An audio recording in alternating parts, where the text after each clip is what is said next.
You smell the smoke first. It hangs thick in the damp air. You squat in the dirt. Your fingers are slick with grease and grit. You hold a charred chunk of animal muscle. It is tough. It is raw in the center. You bring it to your mouth. You bite. Your top teeth and bottom teeth slam together, perfectly flush, edge to edge, like a pair of rusted iron pliers. The shock travels straight up your skull, a dull, rhythmic ache behind your eyes. You clamp down hard. You pull your hand away. You use your neck to rip the flesh free. It takes brutal force. Your jaw is massive, a wide, heavy block of bone. It has to be. You chew the fibrous meat for hours. The sand grinds against your enamel. You look out into the dark, empty woods. You are a solitary animal in the brush. You eat only to stay alive. You fight your food. Every meal is a battle. You are tired of the war. A glint of light hits your eye, silver against the dark wood. You walk to the table. You see it. Cold, polished steel. 4 sharp, curving tines. A fork. Next to it, a straight-edged blade. You pick the fork up. The metal is heavy. It cools the sweat on your palm. You look at the slab of cooked meat on the porcelain plate. You drive the tines into the flesh. It sinks in. A perfect bloodless puncture. You take the knife. You drag the blade across the grain. Smooth, clean, no ripping, no tearing. You lift a perfect square cut to your mouth. You chew. It is soft. It requires no force. You look at the steel tool in your hand. You feel the weight of the advantage. You make the choice. You drop the bone. You step out of the dirt. You cross the threshold into the light. You do not look back. The collar of your shirt is stiff. It scratches your neck. You sit rigid in a high-backed wooden chair. The dining hall smells of wax and roasted fat. You hear the sharp clink of silver against china, a synchronized rhythm. You hold your fork. You learn the rules of the room. Tines down for the meat, tines up for the peas.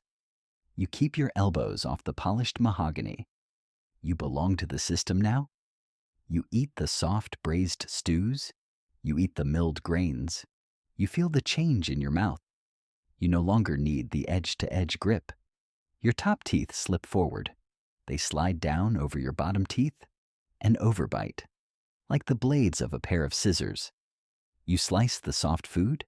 You do not grind it. You fit in. You are a functioning piece of the high society machine. You follow the etiquette. You are civilized. You sit at the head of the table. The room is silent. You dictate the menu. Everything is boiled, baked, or pureed. You hold the fork tight. Your knuckles go pale. You control every ounce of fuel that enters your body. You slice the tenderized cuts into microscopic fragments. You chew with a soft, effortless rhythm. You wear the fine clothes. You hold the wealth. But the paranoia creeps in. You taste the copper tang of fear. You watch the men at the other end of the table. You watch their hands. You wait for someone to drop a fork. You wait for someone to tear at their bread with bare fingers. One slip, one primal move, and you lose the respect. You grip the silver handle tighter. You trust the cold steel. The fork gives you dominion over the plate. The fork separates you from the beasts outside the walls. You wake up in a cold sweat. The dark room spins. A sharp, hot spike of pain hits the back of your jaw. You taste warm blood. You press your tongue against your gums. The space is gone. Your mouth is crowded, tight. You feel the back teeth pushing up from the bone. They have nowhere to go. They hit the roots of the others. They twist. They splinter. The throbbing makes you dizzy. You stagger to the mirror. You grip the porcelain sink. You look at your face. Your chin is narrow. Your jawline is weak, shrunken, and recessed. The realization hits you like a brick. The metal tool did the work for you. For years, you let the fork cut your food. Your muscles atrophied. The bone dissolved. You traded your wide, powerful skull for a seat at the polite table. You sold your primal strength for a piece of silver. You are trapped in a skull too small for your own teeth. The fluorescent light buzzes above your head. The room is sterile. White tiles, cold plastic. You sit in a flimsy chair. You hold a plastic fork. It bends under the weight of your thumb. You stare at a tray of processed, flavorless mush. You lift it to your lips. You swallow. You do not even chew. Your jaw clicks when you move it. A hollow, pathetic sound. You look across the room. You see a kid. He sucks a liquid meal through a synthetic tube. His face is even narrower than yours. He does not know how to bite. He does not know what bone feels like. You close your eyes. You feel the ghost of the ache. The fork promised you civilization. It promised you control. It lied.